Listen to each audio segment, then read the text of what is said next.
My dad didn't give me a lot of good advice. He taught me how to delete my browser history and commit unemployment fraud. That was pretty much. That was like the two I got.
Cool, there we go. Yeah, I was gonna ask you because the Palantir guy, the Alex Karp guy. No. He's like Peter Thiel. Yeah, I mean, I vaguely. Yeah. I don't exactly get what his deal is. They're all like, well, they're evil. That's first and foremost, and that is a day of time promise that those people are evil. It's an evil sounding name. Yeah, Alex Karp, Peter Thiel, Mark Andreessen. They all name their companies. And primarily you've seen that movie Minority Report? Oh, brother, have I? They want to build that for real. That's their thing. Really? They're very interested in pre-crime. Like, they're very interested in, like, what they call predictive policing, which is literally the pre-crime thing in Minority Report. Okay. Yeah. Anyway, they're like, and they're also very obsessed with, like, the masculinity thing. Anyway, I bring them up. I just watched this video of the CEO of one of these companies, and he is playing with a sword, and he's not playing. He's being interviewed by, like, a lady from the news, and he's got this sword, and he's like, yeah, this is my sword. And he's being dead fucking serious, and he's showing her, like, moves. Oh, no. And he's like, yeah, this is a jab with the sword. And she's like, I mean, she's a journalist, right? So she's like, and this guy has an immense amount, he's managed to garner, like, an immense amount of political power. Due to his swords, you think? What percentage do you think the swords play into this? The swords are a new thing. So now I can only imagine he would get more political power because of the sword. Man, if I was rich as fuck, I would buy swords all the time. It's probably good that I don't have that much money. Correct. Because all of the dumb shit that I would buy and then use once and then go, okay, well, I just own that now, and I'm never going to use it again. It's like you have like a friend and his older brother like goes to the Renaissance fair and has a bunch of swords and axes. Yeah, it's like if one of those guys was like in the pockets of the Republican Party. Okay. Yeah, that's basically like. Oh no. Palantir, there's another company called Anduril, and they're all names from Lord of the Ring stuff. It's all Lord of the Ring references. Oh, that could be a problem. Yeah, it's really stupid. Any kind of thing that references anything like, not that this is what Lord of the Rings is, but anything that references any kind of like Norse iconography, I always have to do a Google search to be like, has this been co-opted by white supremacy yet? Yeah. No? Fuck yes. Yeah. Or I go, whoop, never mind. Nah, not going to use that anymore. God damn it. Yeah, that's... Can't use that glyph. Yeah. All of my runes. My runes are gone, My dude. runes. And I'm pissed about it. I've never been more angry. I'll see like a new company and they make bombs for Israel, and the company will be named like Gorthermir, and you're like, right. Okay, well, let's see what this is, and you're like, oh, it's the name of the dictator in this fantasy novel that was written by a German in the not cool time to be a German. No. in the time of where being a German probably meant if you were working in any sort of creative or engineering capacity, you probably had some sort of other job you were doing on the side, Sure. Yeah. I'll say this about the Germans. You always know they're German. They're the Japanese of Europe. There's no... Yes, very much so. I'll never like hear a German guy talk and be like, "Hey, where are you from?" It's like you're clearly from. Yeah. They call it Deutschland. Did you know that? Yes. Yeah. Yet we call it Germany. they also like the Soviets called it like the motherland and stuff. That it's the fatherland, and that's a lot of times you'll see guys with tattoos that'll say fatherland in like the German font, and you're like, nope, that's not. I've seen like it's a really popular kind of dog whistle tattoo for like American German guys to have. They're like, no, it's because I'm German, and it's like you don't have any other types of weird opinions that would have influenced you to get you that. I'm just curious. I'm just trying to call a spade a spade. Yeah. Yeah. Well, sometimes you mess up and you get a tattoo. Well, I mean, think about this. It's like all those people who liked Pepe the Frog before it became like a symbol for like alt-right stuff. Yeah. I bet there's people out there because Pepe the Frog is like a cartoon. It's a cartoon. Yeah, I think the Feels Guy cartoon. Yeah, and so I'm sure there were people who got tattoos of him because they just thought it was a cool cartoon. Funny cartoon. And then 5 years later, all of a sudden, it's like an alt-right symbol. Yeah. And you're like, yes, that could have went much worse. Well, you're like, I'm glad I only get tattoos of stuff that I like, that I know is very stupid. Exactly. And it can't ever even be, there's no way that a lady eating chicken wings, which I have tattooed on my leg, could ever be an alt-right symbol. No. I mean, you never know. I have a lady eating chicken wings and yelling into a microphone tattooed on my thigh. And that can never be like a Nazi thing. No. I have like a newsy cat boy on my arm. You know what? I did fuck up. I got a Friday the 13th tattoo one time. And I got, I don't know why I thought it didn't look bad. It was a ghost inside of a noose. And okay. And I was like, well, and it was one of those Friday the 13th, like, you only get to choose from so many things. Is it a classic ghost sheet over the head type It's deal? just a ghost's head, so it looks like, if you look at it a certain way, it looks anti-racist. If you look at it another way, it looks racist. Yeah. It looks like a noose in a KKK clan. Sure. At one side, it could be good. Other side, if you look at it kind of from an angle, you're like, that's no good. Yeah, it's a little awkward. Yeah. The tattoos I have are dumb as fuck. I only have 3. I want to get more tattoos, but I just can't think of anything good. Yeah. You know what I mean? Mm-hmm. And so it's like... See, my problem is I think of bad ones, and then I get them. Yeah, that's the problem with tattoos, is that they'll just let you get them. Yeah. Mm-hmm. Nobody will say no. No one trying Quality to pay their control. rent by being a tattoo artist is going to be like, well, from the right angle, though, this actually looks kind of... No, they're just going to fucking do it. They're going to do it, yeah. I have a chair tattoo. That was awesome. That I share with my friend, a comedian named Avery Moore, because we got matching chair tattoos because we go to concerts and sit down. Yep, very good. And we just thought that'd be kind of funny. Avery's very funny. Shout out Avery Moore. She's all right. And then we got a lot of personal problems. And then I got my parents' birthdays tattooed because I forgot them both one year. And then I got my niece and nephew's favorite dinosaur. Very awesome. T-Rex and, of course, the Pteranodon. So there's technically 4 tattoos. Does that count as 4? Yeah, it's 2 different ones. They're not connected. Interesting. Yeah, okay. Yeah. So I have 4 tattoos. Mm-hmm. Yeah. Wow. This changes everything. I have to quit my job. This might turn everything around for me. I know, yeah. It might be a completely new day for you. I might start losing weight. I might regrow my hair. Hey, what if I just started wearing a wig?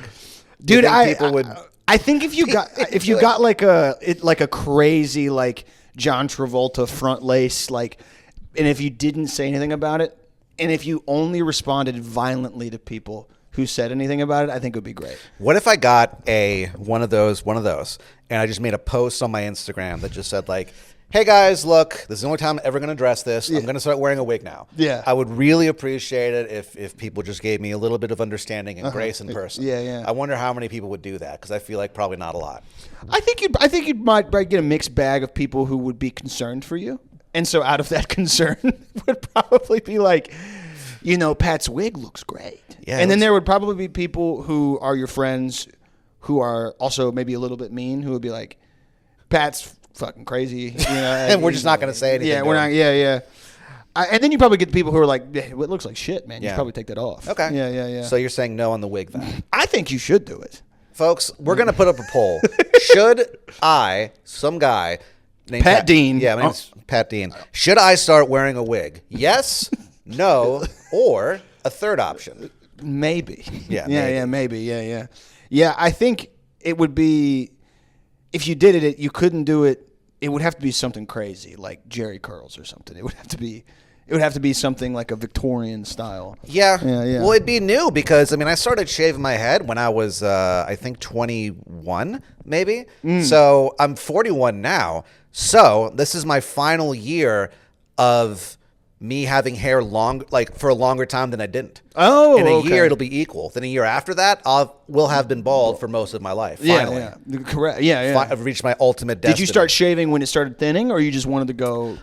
Yeah. I mean, like I knew I was going to be bald like my whole life, so it's not like a thing I ever thought was dumb. And so So what happened was, so when I was 21, I lived in Richmond, Virginia. Beautiful. Going to VCU, home of the Rams. We made it to the Final Four once. And so I needed to get a haircut. And I had like thinning hair, but I wasn't like bald yet. And so I went into a black barber shop because they were just like around the corner. So I went there. And the guy gave me a really, really bad haircut. Really bad. And he turned me around so I could look it in the mirror. And he gave me a mullet. Oh. And I was like, yeah, it looks good. Do you mind cutting the back? And his response was, I'm sorry, I thought that's how you wanted it. He read me. I feel like most people, yeah. Richmond in 2005, maybe he just thought you wanted the mullet. I guess, yeah. And they're back. So he gave me, they're back, baby. And so he gave me a really bad haircut. And then after he got rid of the mullet, so then I was just like, fuck this, and just started shaving my head. Nice. Yeah. I don't think I'm going to go bald, but I can't grow facial hair. That's my problem. Really? Yeah. The most I can do is like, it's literally like, this is 3 days of no shaving. And this is just, you can't. You're looking rugged. Yeah, I look pretty much bare. You look like a cowboy. I wouldn't fuck with you. Yeah. Hey, let me ask you this though. Would you trade your luscious, luxurious locks for a gigantic beard? There was a time in my life when I would say yes. Because I really wanted to have a beard, but all the guys I know that have them are like, it sucks ass. Like I have to deal with like, they go in a style, they go out of style, blah blah blah blah. Having long ass locks is always going to be, in style. I've always said, hair on your head will always be in style. Mm-hmm.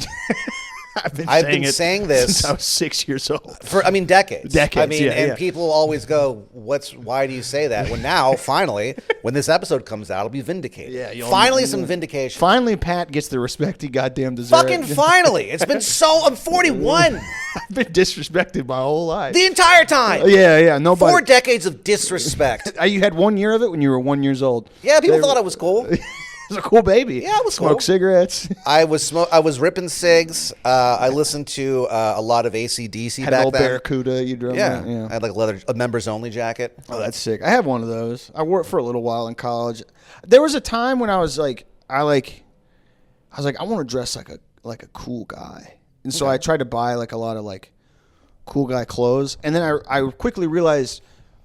Cool guy clothes look cool on cool guys because cool guys look cool. And I know that sounds like a lot of mouthful, but you know what I'm saying. Yeah. A cool guy could wear a clown's uniform and he would look cool in it because he's a cool looking guy. Because it matters if you are people who are legitimately cool dudes. They never feel like they're cool dudes. Right. They're just like, well, it's just how I am. You're cool as fuck. That old Louis bit where he's like, like a skinny, cool guy who just gets to wear a big T-shirt and gets pussy his whole life. That's like Instagram will get me sometimes because I'll get an ad for like a necklace or like a jacket and the guy that it's on, it looks awesome. And I'm like, dude, if I got that jacket, I too could look awesome. And then there's a voice in my head that goes, you look like one of the monsters from Monsters, Inc. You don't look. That's Jacob Elordi. He is he's a heartthrob. You can't wear that. You can't. I might. Maybe we should start. Maybe we should become necklace guys. Oh, dude, I wanted to. My wife wants me to start wearing more jewelry. She's like, you should get like a necklace or something. Okay. And you should get one that says Jake Rules. Like a big ass rapper chain. If you had a necklace as a Jake rules. Just like I call her bluff and I bankrupt our family unit on like a $30,000 like. Hey, you said get the necklace. Yeah, we don't have the, and they're all made with blood diamonds. It's like you actively. I requested them. Yeah, you requested them. I guess diamonds technically aren't really worth anything. No, that's a big. I was just reading about. They're grown.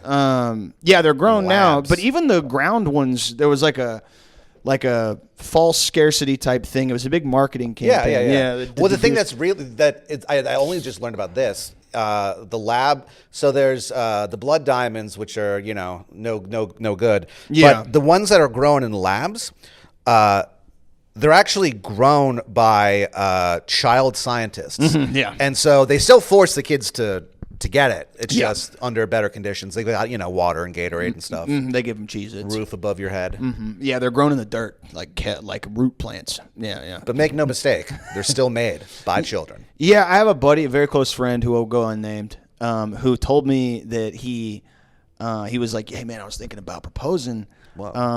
Deal? And he goes, "Yeah, man, I was looking at this like really nice, like lab grown rock because his girlfriend had said, I want a really big wedding ring.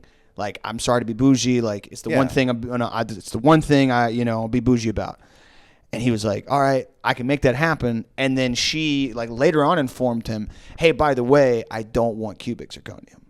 I want it to be like from the ground diamond. Why? Which changes, that's what I said. It changes the price range from like $700 to like $7,000. But also it's like, I'm like, the lab grown ones are technically speaking of higher quality because they're grown in a lab.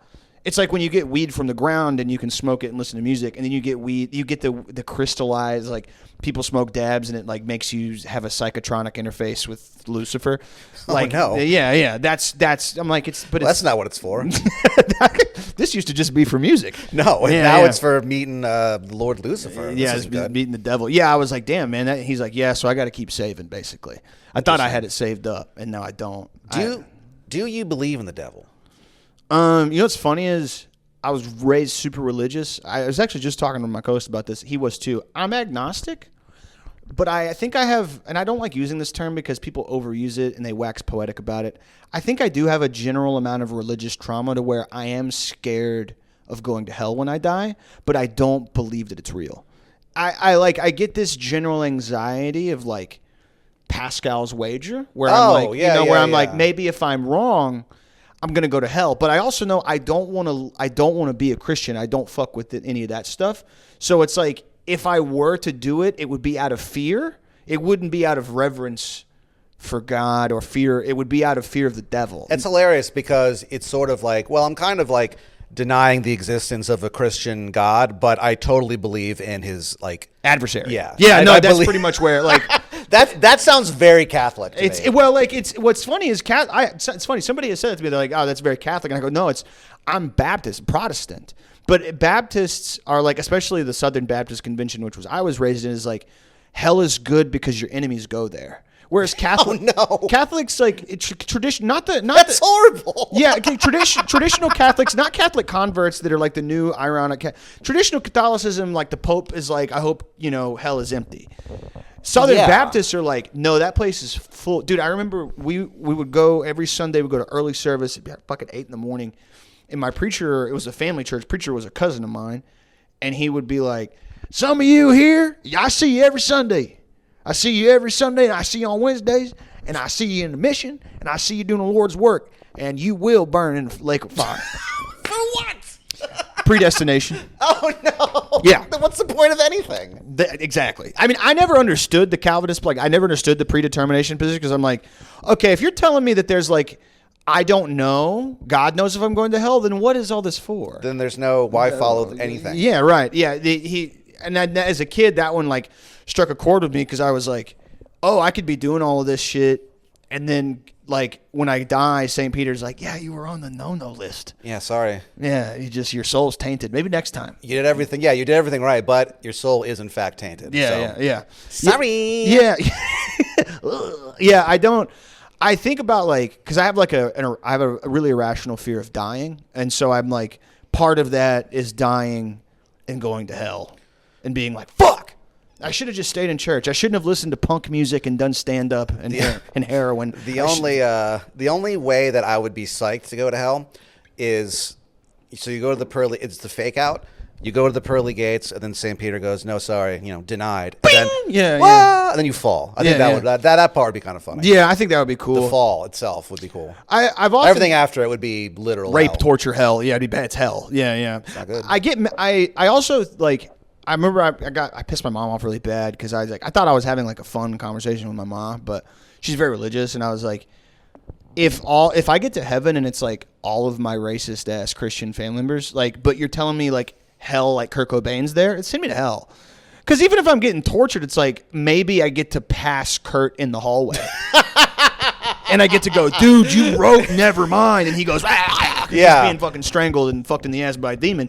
Yeah. And before I thank you, that means a lot. Yeah. As his throat is being ripped out over and over. Spine and over torn out over and over for eternity. Because if I go to heaven and I'm just among the clouds and like Jesus is like, welcome, like you were baptized.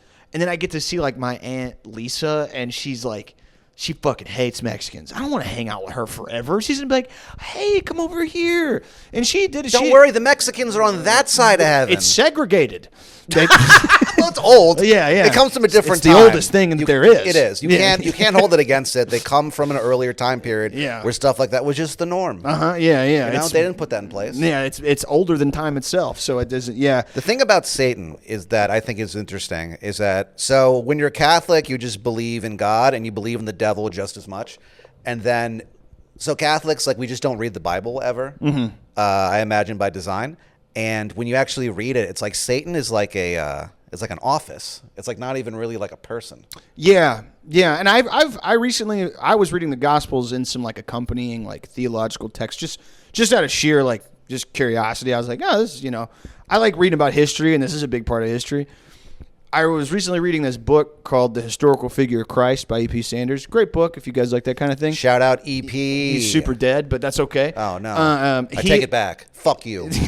He was writing about, like, Satan was just in general considered its adversary. There was not, like, the idea of a big red guy that lives in the ground and, like, you go there for being bad wasn't really something that even the Jews believed in until after they were in like exile in Babylon and then like as they crafted their lore further and the Old Testament was put together, and then through Jewish tradition and then through Christian tradition, like Satan becomes like an actual character. Yeah, it's interesting. As opposed to like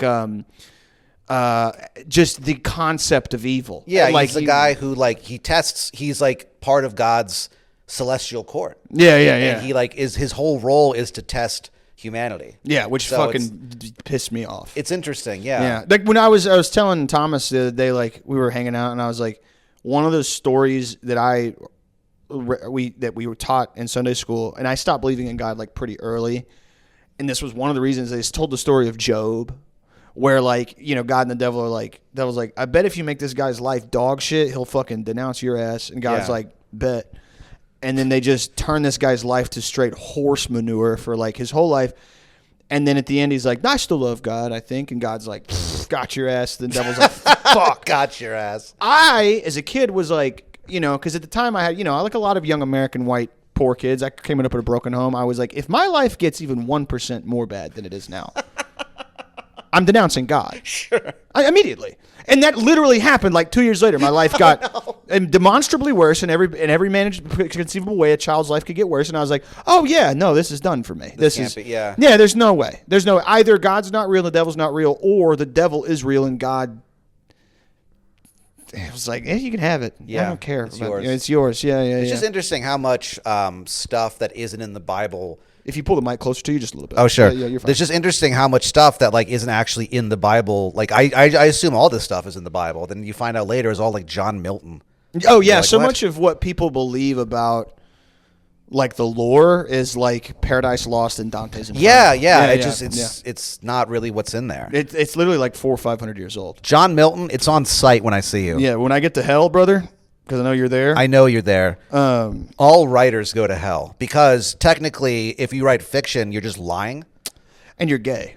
You're also gay. Yeah, all writers are gay. I think I think that I was like kind of shocked when I found out that like the country itself, like the U.S., like we put "In God We Trust" on our money like less than 100 years ago. Yeah. It was like a response to like growing agnosticism in the USSR and Europe in general. And the same thing with the Pledge of Allegiance. Yeah. One nation under God. Yeah, it was like we were like, damn, we have to be everything that the USSR isn't, and that includes being like religiously psychotic. Huh. And also a lot of the guys in the early CIA were like straight up, this isn't just me being like a lefty and complaining. They were card carrying Nazis.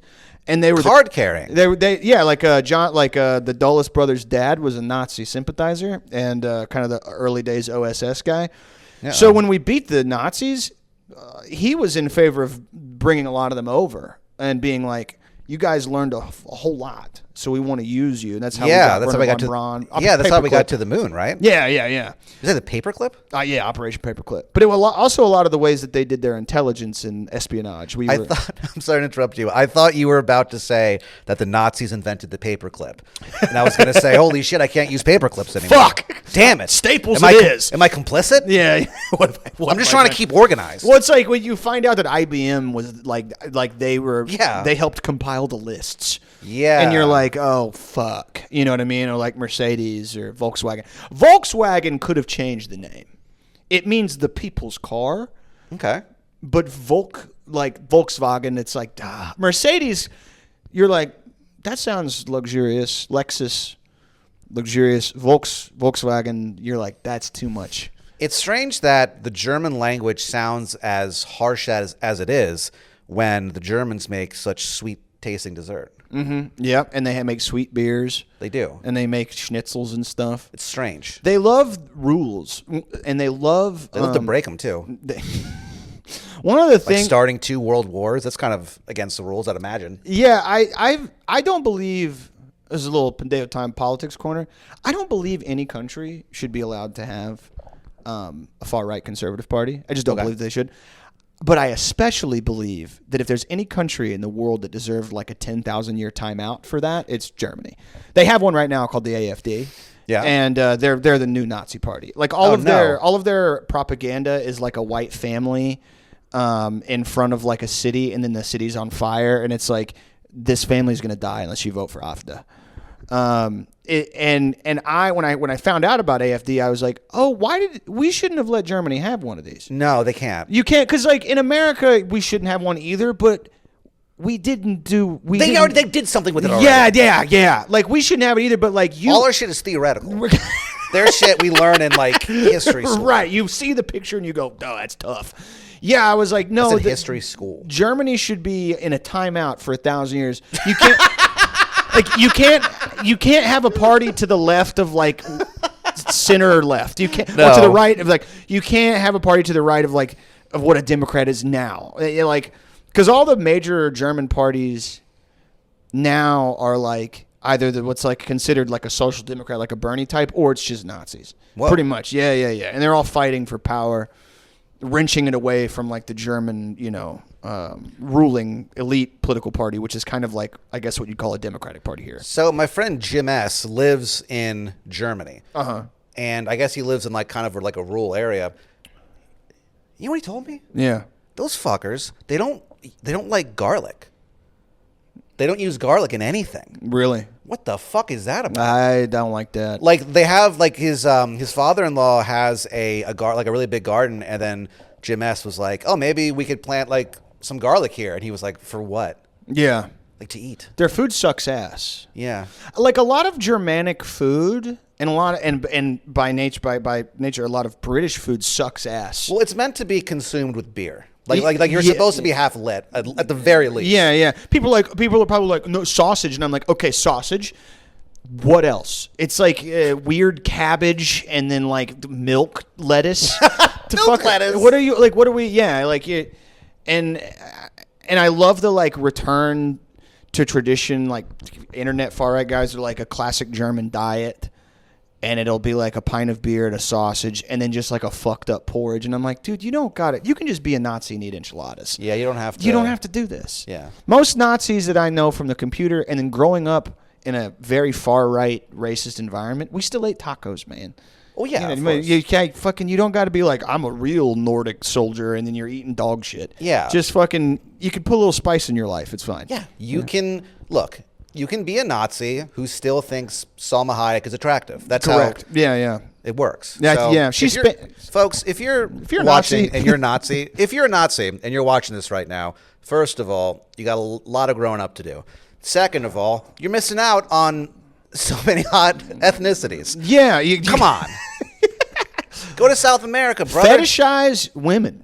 Go ahead. And if it stops you from being a Nazi, you can fetishize women if you want to. Yeah. Hey, I ain't going to stop you. Look at us. What the hell am I going to do?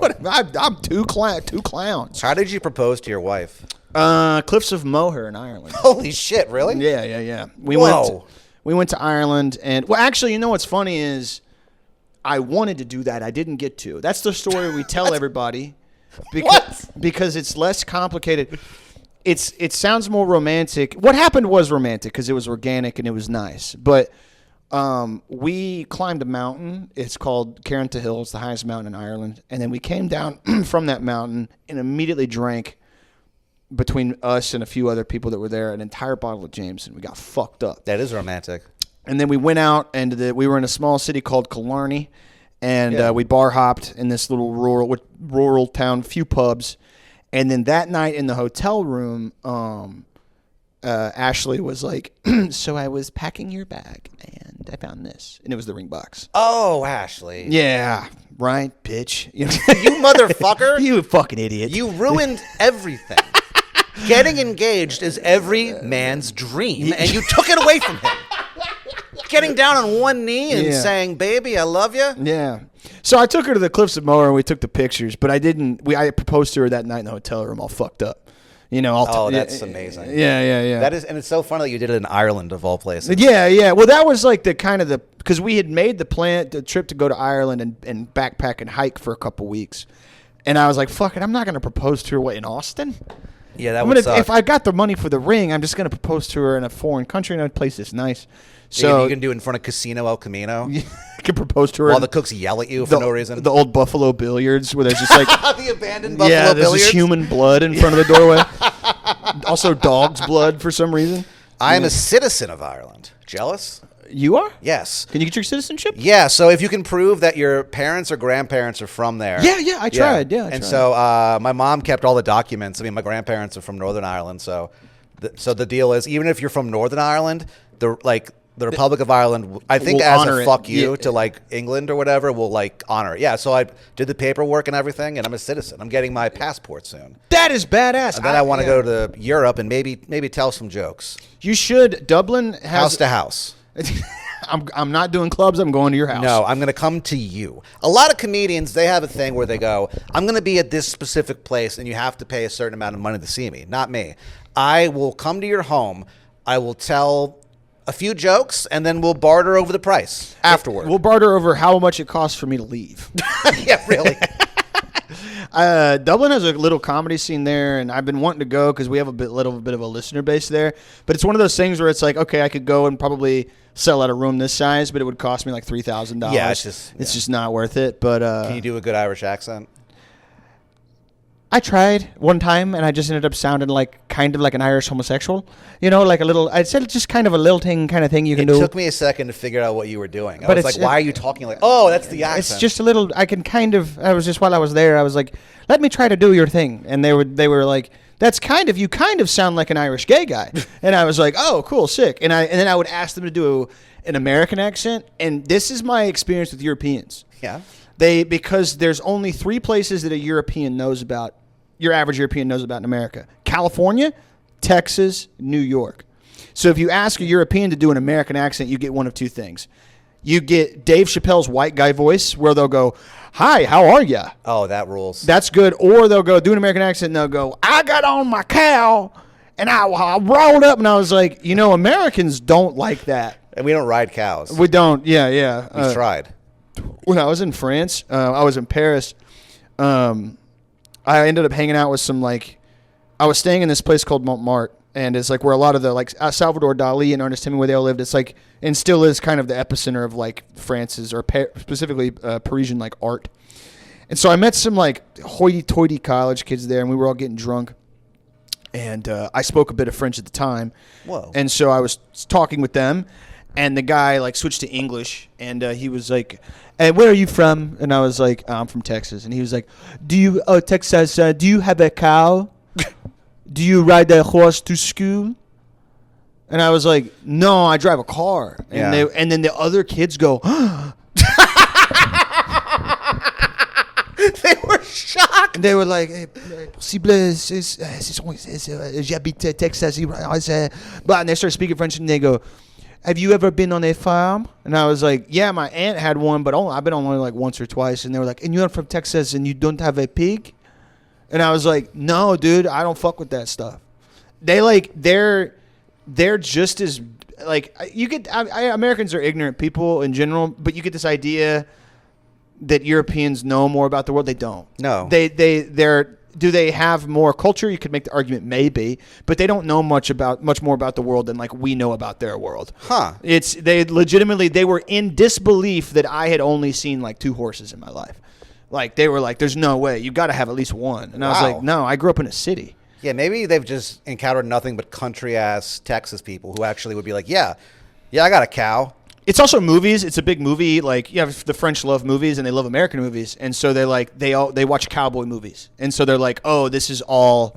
If it's not California, New York, it's cowboys." And I'm like, that actually is kind of true. Even the Midwest is cowboys, but this idea that we're all kind of riding around on horses and going, ping, like that's.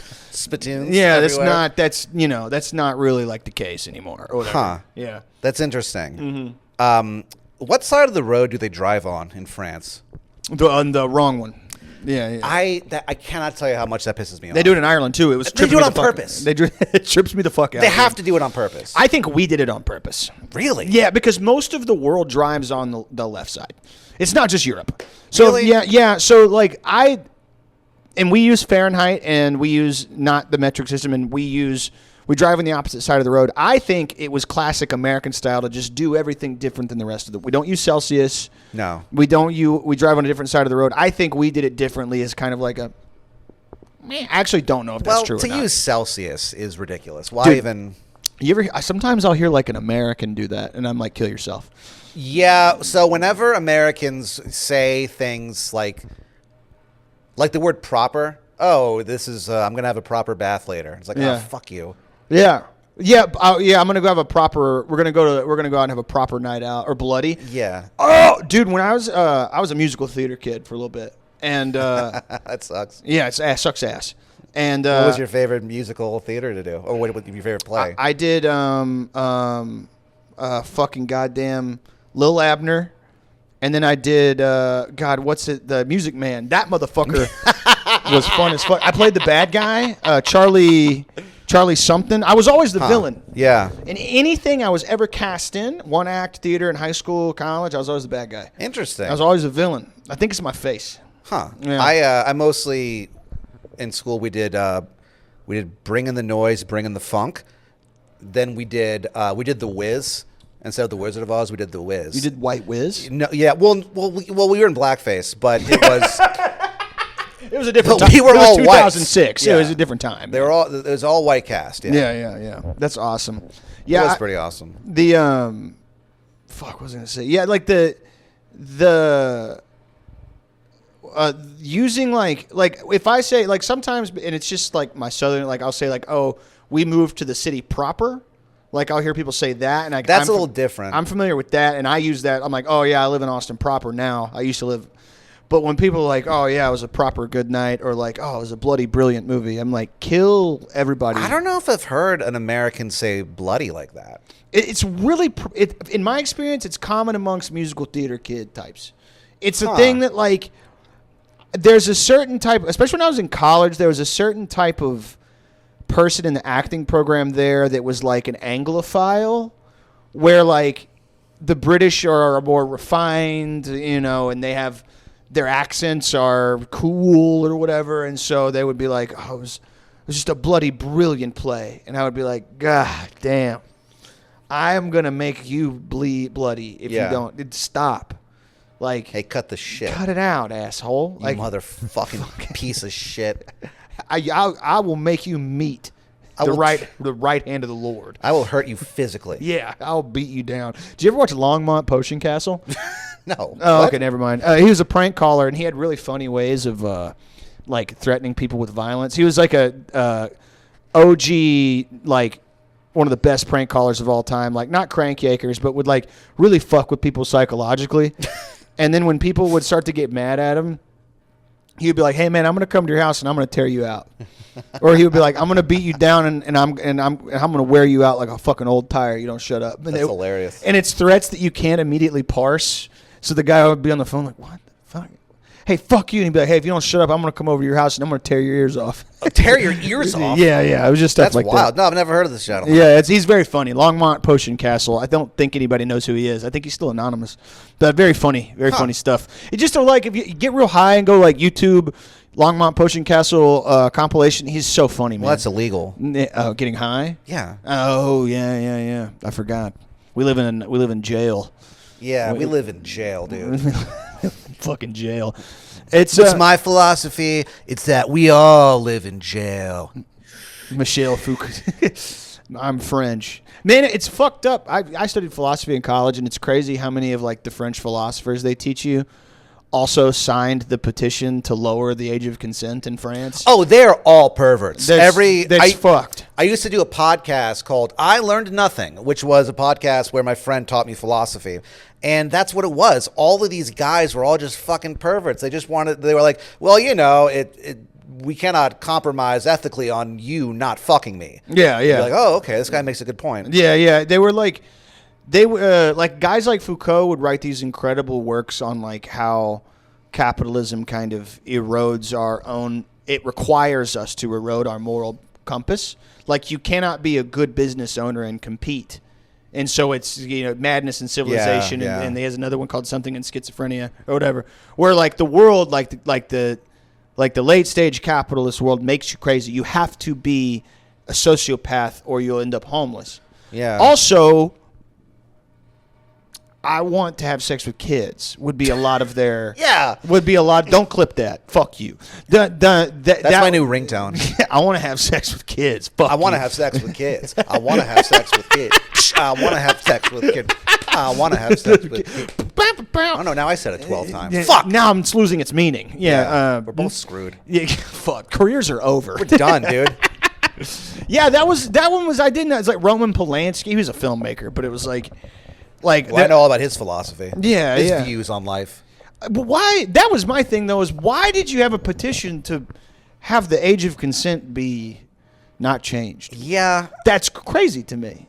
yeah. Like you had to get to court. You had to get the court involved to say no, because I think it was about like I think the petition was not to lower it, but to keep it from being raised. And a lot of these French philosophers and creatives and writers signed it. Huh? Do you think that they should raise the age of consent? I think you have to be at least like 31. I think, and this is maybe me projecting my own failures and insecurities onto others.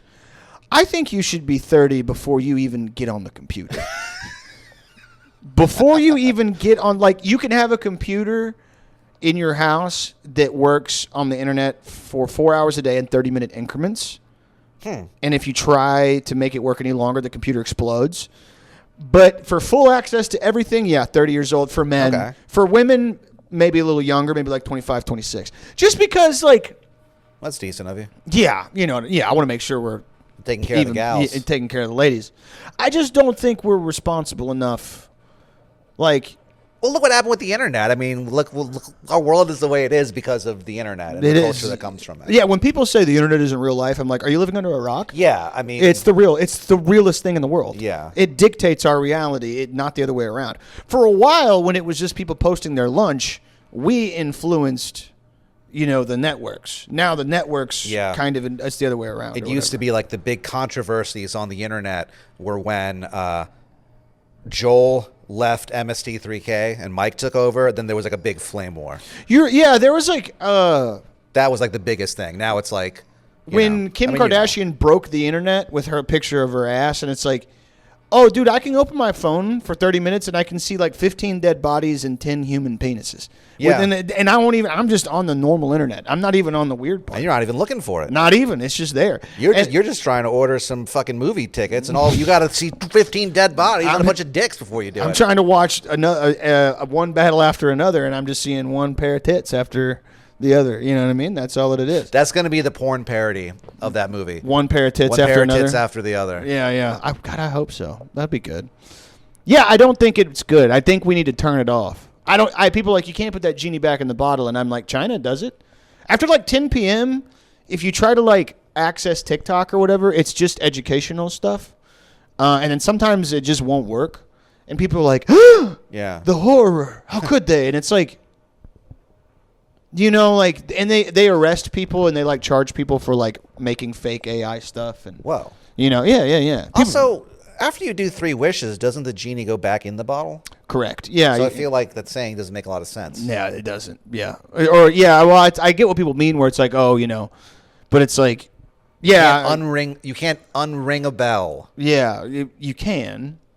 You grab the bell, it stops ringing. Oh yeah. Yeah, you dampen it. Dang. So I guess all these sayings in the long run really mean nothing. We've been lied to. Yeah, they don't hold up under any form of scrutiny whatsoever.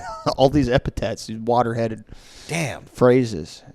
What can you do, though? I don't know. I like the idea that people like.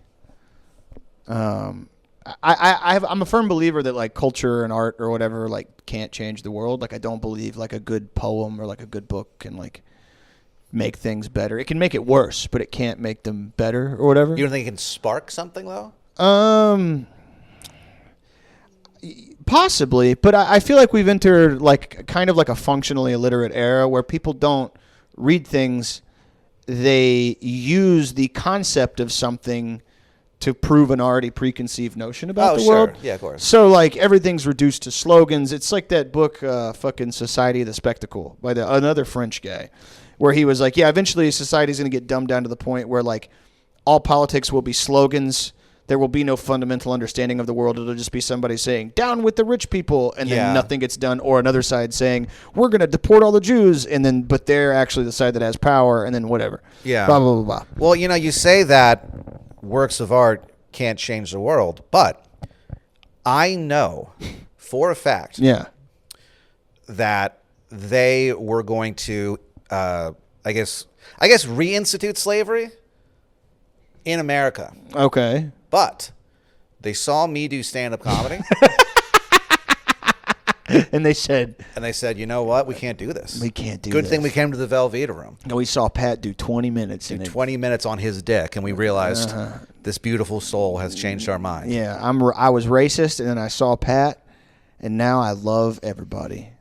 And that's what the Velveeta Room can promise you guys.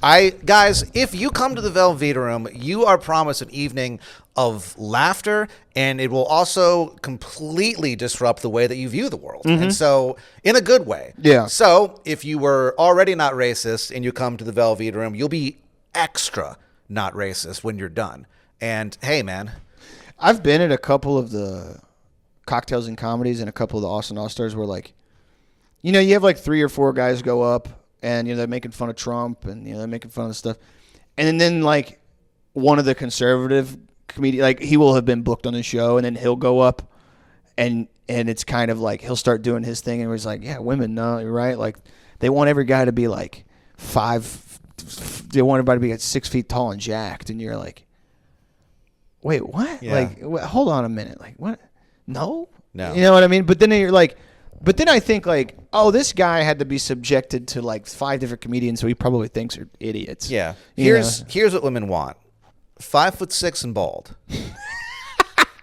Well, I guess I'm 5'7", so 5'7" and bald. Anything underneath 5'7", in all honesty, we may as well just shoot them because nobody wants them. Yeah. It's 5'7" is the sweet spot. Yeah. Of heights as far as men go. Yeah. You got to be 5'7" because 5'8" and above, it's like, all right, I mean, that's fine, like, whatever. But 5'7" is right where it gets good. Mm-hmm. And there's such a thing as, what is that called? Diminishing returns. Diminishing returns when it comes to height in men. And also with hair. I there's never been a moment that I've looked at a person with a man with hair, and been like, that guy's cool. They're always bad people.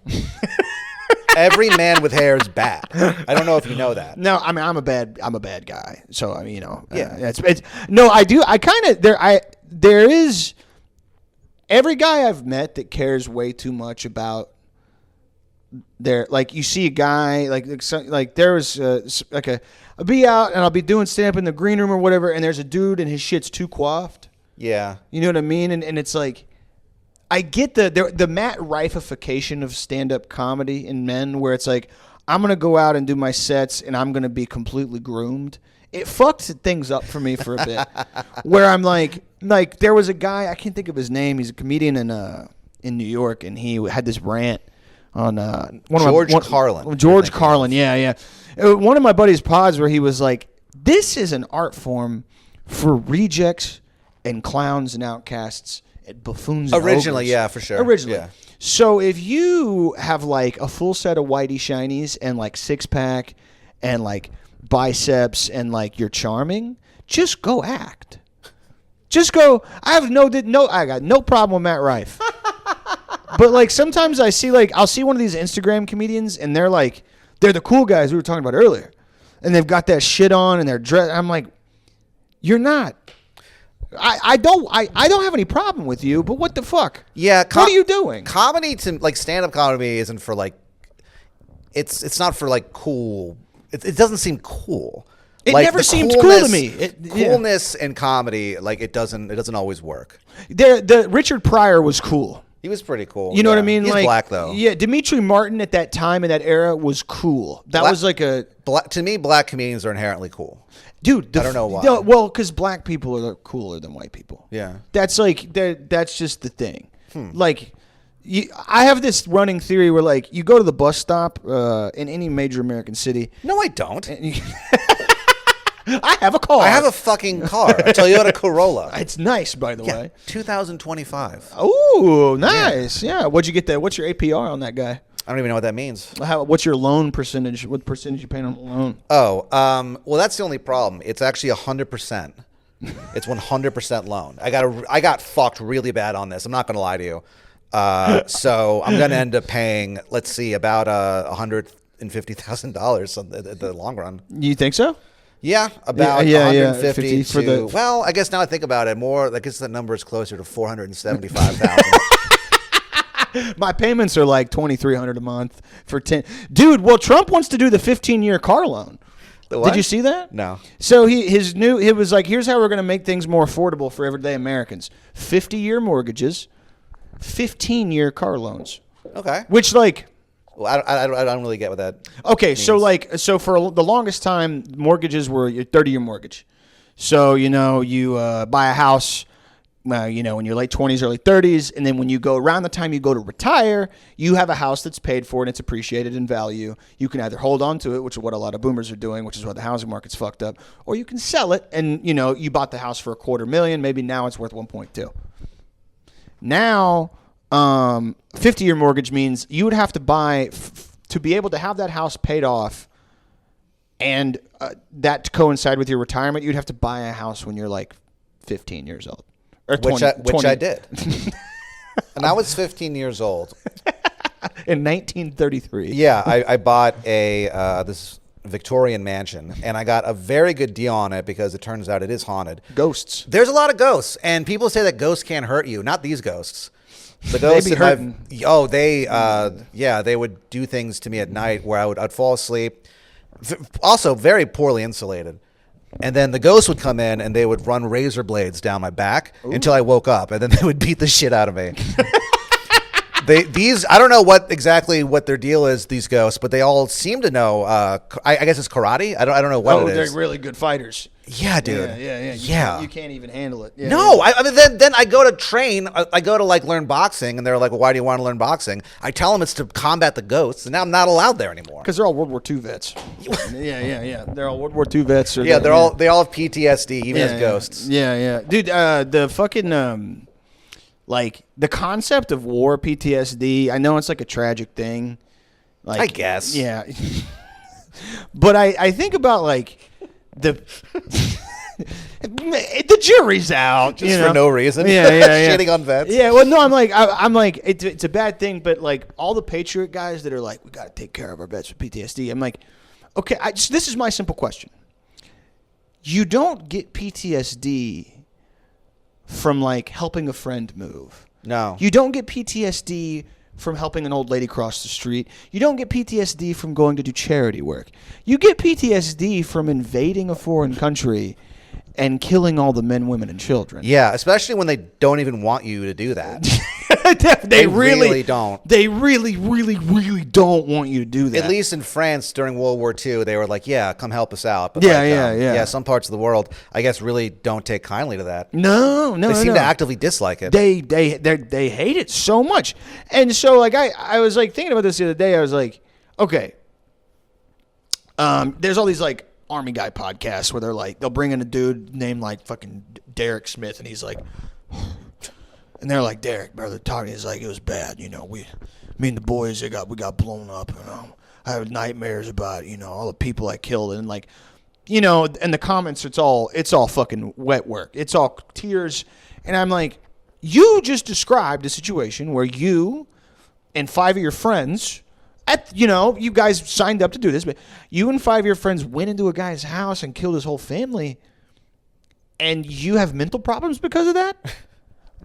What? No way. Kind of makes sense. Yeah, right. Like, why is that? People are like, oh, we got to find a way to cure this problem. It's like, don't go. Yeah, don't tell them to do that. Don't go over the guy's house and kill his dog and his kids. Yeah, I'll say that that is true. But I feel like if those guys, if they weren't in the army, they probably wouldn't have ended up doing that.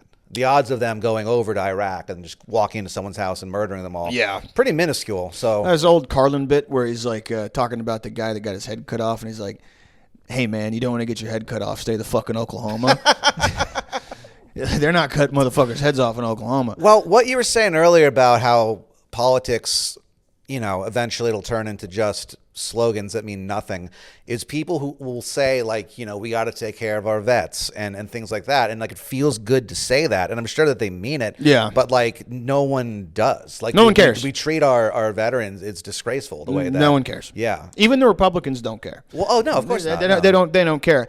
Bernie was on like the House of I think Veteran Affairs the House Committee, of Buggin', the House of being a crazy ass motherfucker, and like people will be like, yeah, we got to take care of veterans, and I'm like, okay, so what that means is drawing back basically a lot of people we have over there, and then giving them a lot of money, and then everyone in the government goes, no, they don't. Yeah, they don't want to spend money on anything. No, and they also don't want to like reduce the amount of guys who get fucked up mentally. They want to have more now, especially with like that guy Pete Hegseth and changing it to the Department of War and like we're war fighters and we're going over there and we're punishing our enemies. It's like, dude, all those guys come back home and they bring that shit home. There's a good book I was reading called The Fort Bragg Cartel that talks about all like the special operations guys. They have literally like a drug running cartel in Fort Bragg. Wow. In North Carolina.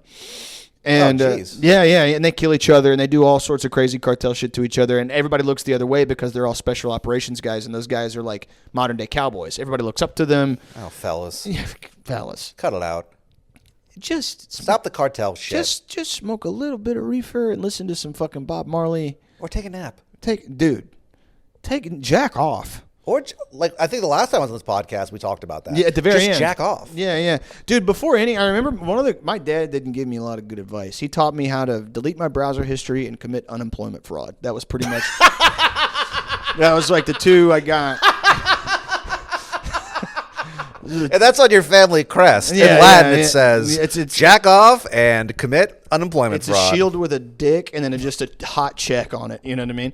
And but like like the lessons that you impart, you just fucking, I forget what we were talking about, but I think we're talking about you being a criminal and jacking off. Oh yeah, like you. Oh, before you do anything stupid, that was another lesson he gave me. He was like, I think I drove I was a teenager. I think I drove his car like an hour and a half to a completely different part of Texas. To do what? To have sex with a girl. Oh, geez. And I get there and... Does your wife know about this? No, she didn't know. Fuck, I'm getting divorced. Because you You told her that you were a virgin. Yeah, I did. And that's why she agreed to marry you. Mm-hmm. She was. We were both virgins. Yeah, you both wore white. Mm-hmm.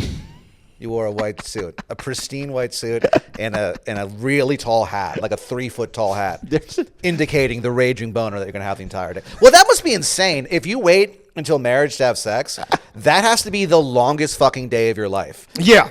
Well, also, right after you get married, and it's like, oh, now we have to like entertain people for like the next 12 hours. I'm trying to go home and bust for the first time. Yeah, I want to bust a B and N with my W. Yeah. I want to literally. Also, it's going to make a huge mess. It's going to be your first like sex nut. That is going to be. You're going to. The hotel room's fucked.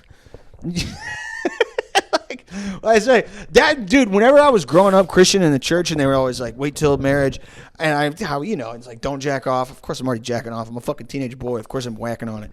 But I remember thinking like, "Okay, I'll wait until marriage to have sex." But I was like, I was 14. I was like, that's gonna be such a weird night to be like, okay, like, I think I know how this works. Yeah. I've seen the videos. You know what I mean? And then and then you don't wait until marriage, and you're like, oh yeah, this is fine. This is, and whatever. you're like, woof, thank God. Okay, thank God. I do have a friend who waited. He grew up way more religious than me, and he divorced this lady, by the way.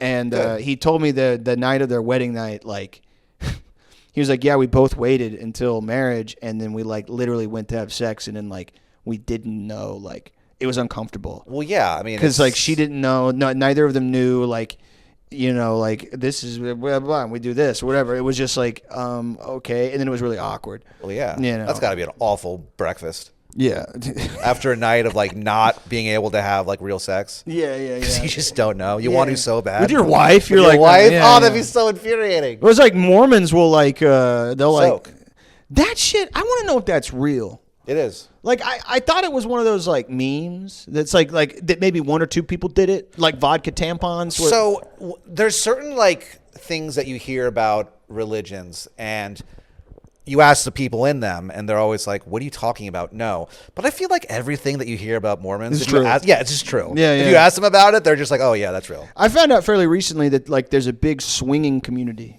within a lot of like Mormons in Utah. Yes, because the way that because divorce is like if you get divorced, you get excommunicated from the church. Yeah. And church is tied in Utah, especially places like Provo and Salt Lake, their church is tied into business. It's tied into networking. Yeah. It's everything. So if you get excommunicated from the church, you might lose your job. Wow. Or you might not going to lose your house, but the guy that does your mortgage loan, he might not give you a better rate. You might be able to refinance. Jeez. So the way that they get around it is it's basically like open cheating. Yeah. So like it's not. How is that better than getting a divorce? Because they're not divorced. I guess because it's not because in the eyes of God, divorce is like fucking like it's fucked up. You can't do it. Now infidelity you can get forgiven for. Divorce you can't. Why? I don't know. It's fucking made up bullshit. But it's but like you go and you can, like if you're Catholic, you do your confessions. You're like, yeah, I fucked around on my wife or fucked around on my husband. In the Mormon world, it's like infidelity is something that's worked out in the church privately. Huh. And so there'll be these open kind of like cheating scenarios where it's like, yeah, I don't love my wife anymore. I don't love my husband anymore. I have a side piece. Everyone knows about it, but no one knows about it. It's one of those deals. Okay. Yeah. So it's like the mafia. Yeah. They know he knows, but he doesn't know. La Cosa Nostra. Yeah. It's like La Cosa Nostra, except swinging and Mormons. And Mormons. Yeah. And you know what? For what it's worth, they run a damn good government. They got, everything works down there. Yeah, they have they definitely have a work ethic that is existent in amongst other groups. Yeah, well, like I hate using this term because it sounds like Malthusian, but it's like they outbreed any other type of religion by like 3 to 1. So yes, they have more children. The future's Mormon in this country. Like there's two groups of people that are buying up American farmland at an alarming rate. It's the Bill Gates Foundation and it's the Church of Latter-day Saints. Really? Yeah, the Chinese a little bit too, and the Saudis, yeah. But it's, what is Bill Gates up to? He wants to make genetically modified like produce that can grow season year round and stuff to feed more people or whatever. Well, I was about to say, is that a good? I mean, it sounds sinister, but that sounds like that'd be a good thing, no? I mean, he says it's for that, and then like he builds these like data centers on them that like drain groundwater and all this stuff. So it's it's one of those deals. The Church of Latter-day Saints, I think they're just playing the long game. They're like, there are parts of Utah into Colorado and then very up in the Panhandle, a tip of northern Texas, where the Mormons run like from like the sheriff's deputy to like big county judges and DAs. They're all Mormons. Huh. Yeah. So they have like this big political machine too. They're typically conservative, not always. And yeah, they run a tight ship. Well, a lot of people, like the FBI, like routinely will try to recruit Mormons. CIA too. CIA, because it's like their whole thing is not drinking. No blackmail. They can't have no blackmail. Yeah. And also, it's like they also submit to authority. They're like big into and they love their country. Typically, you'll have. I learned this. Maybe I'll become a Mormon. I don't know. This is interesting. You're making a pretty good case. I want to say, dude, I say this all the time, like on the show. Like if you're an incel and you're like, or you're like a traditional guy, and you're like, I don't want a woman that's ever been with a man. I want her to submit to me.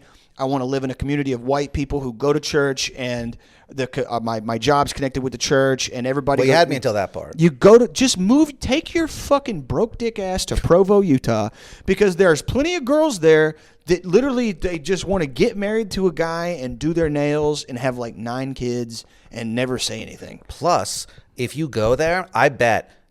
Because I imagine they must have some kind of like borderline quota to fill with like, because their big thing is trying to get people to join their church. They're big, they're very, it's like evangelical or whatever in that respect. Yeah. So it's like, I bet you could go there and be like, look, I'm here to get some Mormon pussy. I'm here for the perks. But you're going to be the dude who's going to be able to say, yeah, I converted that guy. So help me out, brother. Mm-hmm.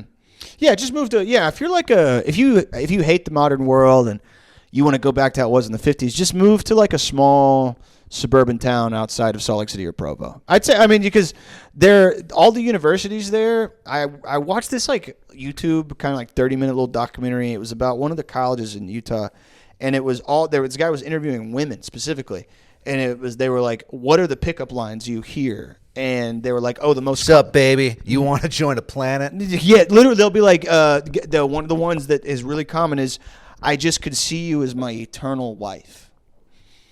I could see us reigning together for thousands of years. Wow. You as my eternal wife. And it's like, I'm not a girl, but I'd be like, if a guy said that to me, I'd be like, I think I would probably call the police. Yeah, it's interesting. Yeah, I think in the right context, that would be very romantic and cool. But I feel like most of the time it wouldn't be. Also, they party too. So it's like, they say they don't, but they party. So like, how you guys, the guy's drunk's like, I'm going to take you home, baby. And that's like, okay, that's standard. A guy's drunk and it's like, we're going to have a planet together.